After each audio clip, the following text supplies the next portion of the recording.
All we are is mind, and mind is not in the brain, mind is in the world. Welcome to the third video in the series explaining my theory of consciousness, called Portalism. This video will focus on my concept of the nature of consciousness, how it is a fifth fundamental force of nature, the types of consciousness, and how they relate to the ideas of the I and the self. So let's begin. Portalism assumes that consciousness is a fifth fundamental force of nature, a ubiquitous horizon that enables the possibilities for subjective experience. So what is the criterion that must be met before one can consider something to be a fundamental force? To paraphrase David Chalmers from his book The Character of Consciousness, physical theory allows for any number of basic forces, four as they stand, but there's always room for more. And that an extra force associated with a mental field would be a reasonable extension of existing physical theory. Such suggestions are not to be made lightly, but one could argue that nothing rules them out. This idea is in line with Dr. Chalmers' proposition that consciousness may be a datum of sorts. Thus one might think that as fundamental forces go, acceptance of yet another force of nature within this exclusive group might be a complicated affair. But surprisingly, it comes down to only two essential constituents. The first is that the phenomenon be irreducible, and the second is simply our agreement that it is so. The four fundamental forces of nature are defined as the weak and strong nuclear forces, electromagnetism, and gravity.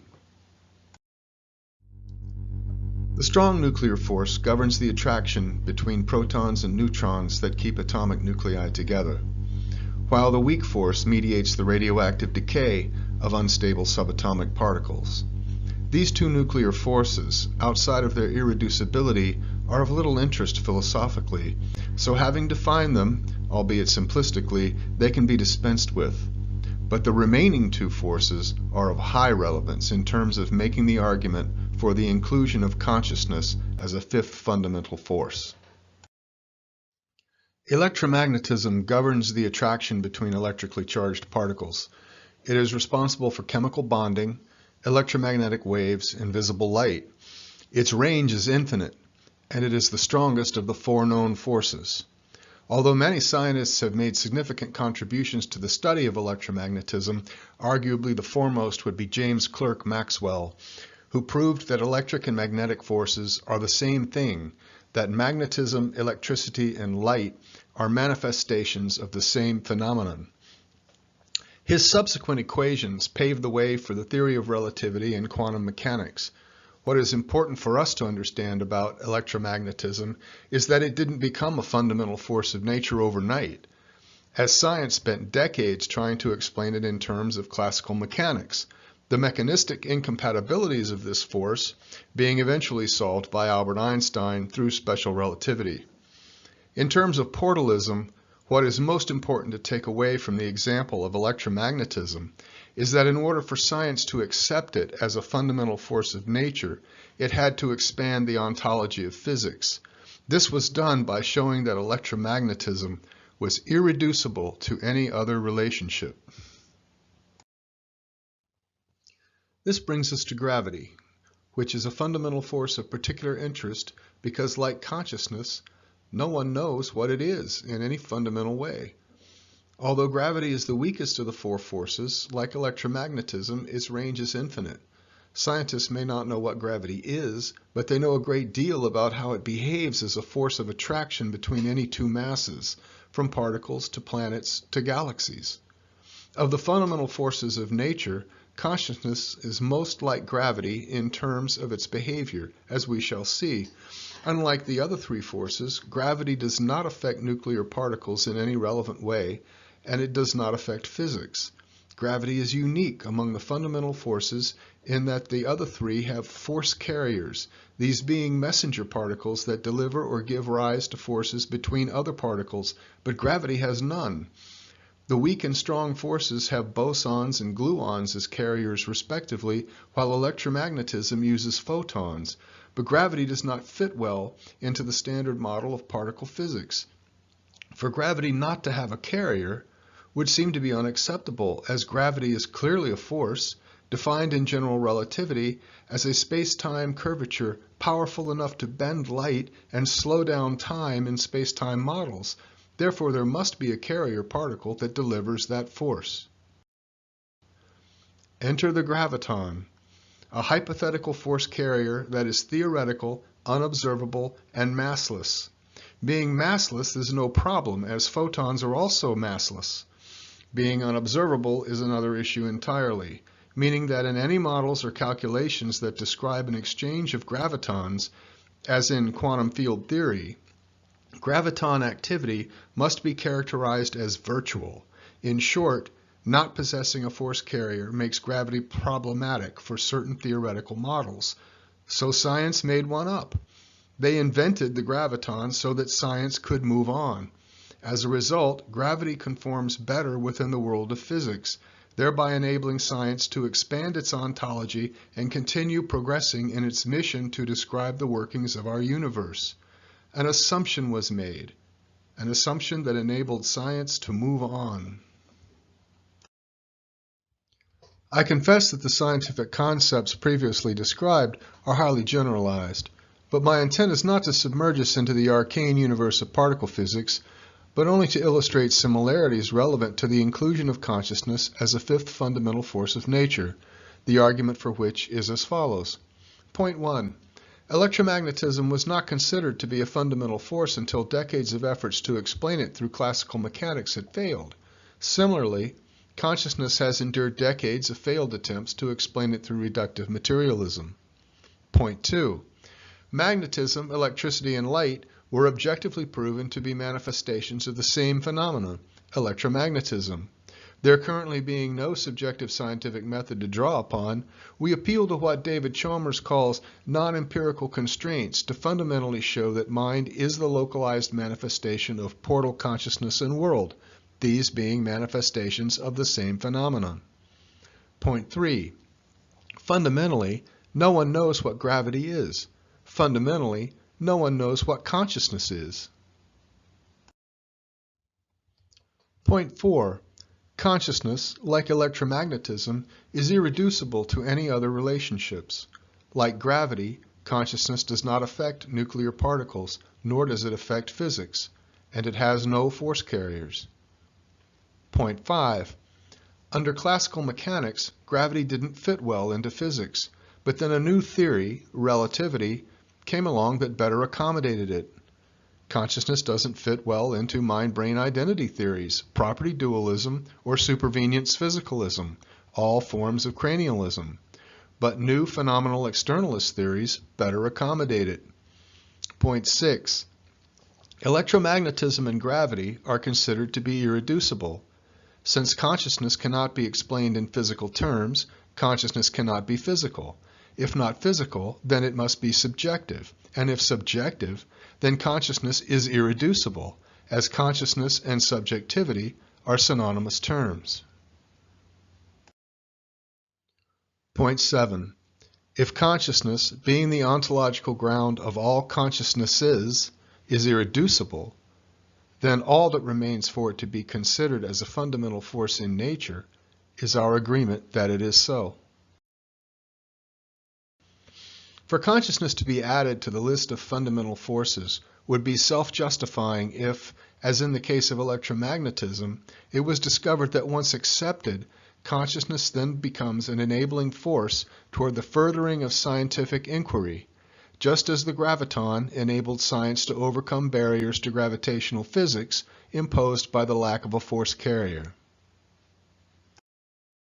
In describing the similarities between these existing fundamental forces of nature and consciousness, I am making an argument from analogy for it being raised scientifically to that same status. Consider that although gravity affects all particles having mass, as a ubiquitous force, its range encompasses all areas of space, including those devoid of particles. As such, it is always already available and accessible. Consciousness is no different, being always already available and accessible to any organism possessed of a functioning portal mechanism. When mass occurs, wherever and however it occurs, gravity manifests. When a portal mechanism physically occurs, wherever and however it occurs, consciousness manifests. This phenomena being immediate, involuntary, autogenic, and invariable, creating an individualized localization of consciousness, actualized as mind, residing in the world. As a force of nature, consciousness acts upon all bodies, the same as gravity and electromagnetism do. If a body jumps off the roof, it will fall toward the gravitational center of the Earth, because it is in the range of gravity. By the same principle, if a body has an operative portal mechanism, it will be conscious, as it is in the range of consciousness. A body's responsiveness to consciousness is no more unusual than its responsiveness to gravity. There is no choice in the matter, it being a persistent aspect of nature and an omnipresent dynamic in the world. So up to this point, I've been describing Portalism's concept of consciousness as a fifth fundamental force of nature and the irreducible ontological subjective ground. Now I will shift focus to small case C consciousness, also known as the subjective agent, that of course being the mind. As we know, mind becomes actualized whenever a biological system portals into the fundamental force of consciousness, creating an individualized localization, actualized as mind. So consciousness is all we are, and all we can ever be, and consciousness is in the world.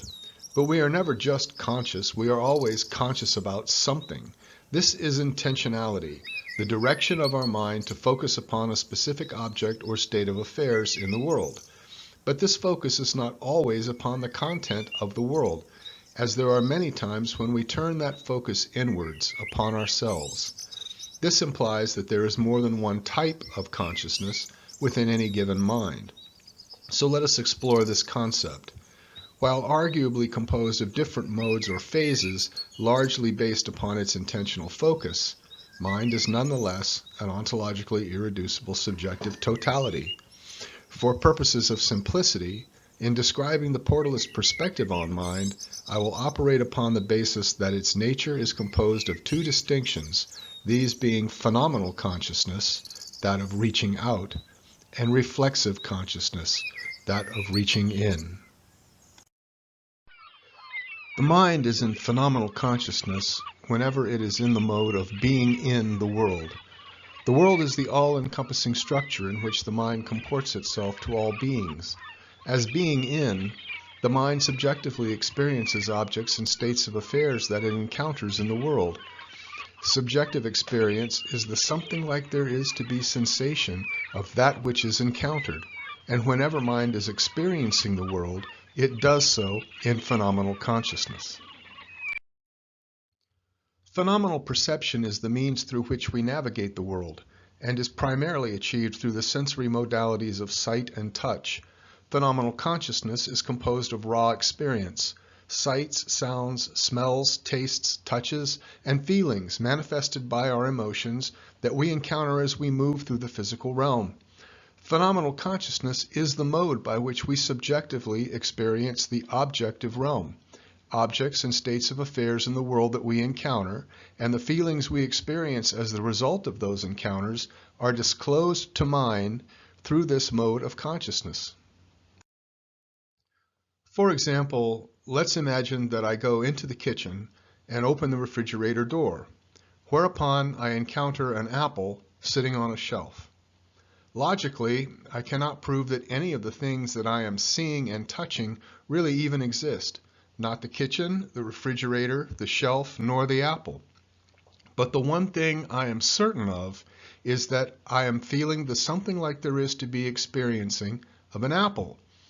In addition, texture, color, and taste are all sensations whose experience of exceeds any physical description. These experiences are also incommunicable, as pointed out by the philosopher Daniel Dennett in 1985, in that there is no effective way that the taste of an apple, the color blue, the sound of a cello, the feel of lamb's wool, or the smell of coffee can be adequately described to anyone who has not yet experienced those things themselves. These are all examples of qualia, and qualia are entirely subjective and exist only in and as phenomenal consciousness. The second mode of consciousness describes the awareness we enter into when we think, reason, remember, and introspect. The self-awareness I describe in this mode of consciousness is commensurate to contemplation and does not necessarily require any interaction with the other, although it is very possible to be abruptly driven from our default mode of everydayness, our being in the world, into a reflexive self-consciousness by the other, for example, through committing an embarrassing act or as a response to another's hurtful comment. Examples of reflexive consciousness are all around us. When I think about writing a song, I begin by mentally searching for a melody. When I build a form for the concrete base of my new greenhouse, I take its dimensions and mentally calculate the number of cubic yards of cement I will need to pour. When my aged father refuses to quit driving the car and trade it in on a golf cart, I begin to reason how I can frame my argument in the clearest logical terms so that he might be persuaded.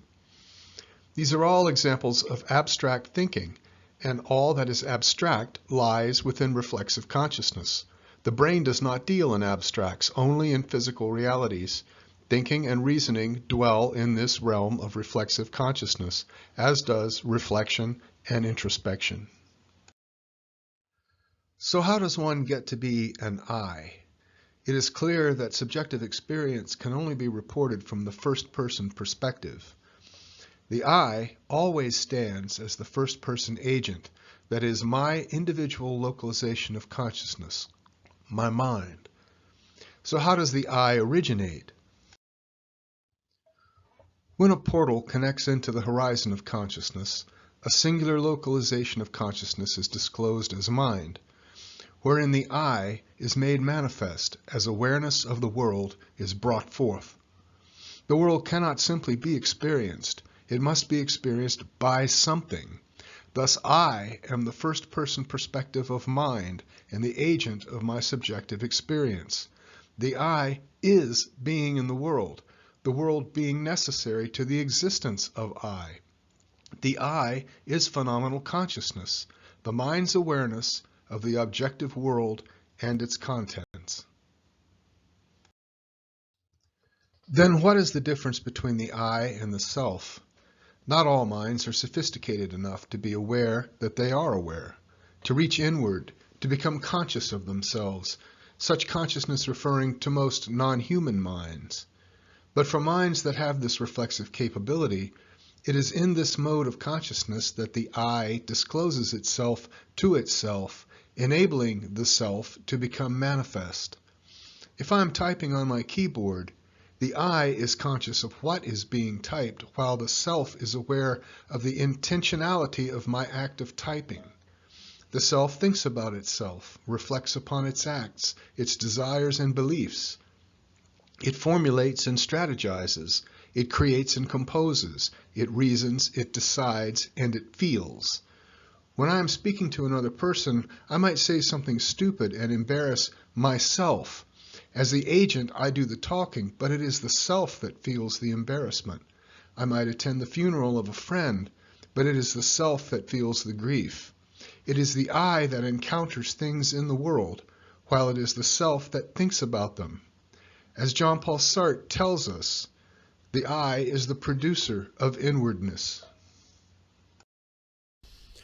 As intuitive as it may be to believe that they exist, the reality is that the I and the self are no more than illusions. These terms are not things in themselves, but are only words descriptive of the mind's intentional focus at any given instance. All we are is mind, and regardless of whether we are phenomenally being in itself or reflexively being for itself, these perspectives are only different states within a single subjective totality, a mind. Thank you for viewing this video on Portalism's concept of consciousness. In the next video in the series, I will discuss the role of the brain, what it does and what it does not do, as regards the theory of Portalism. I hope to see you soon.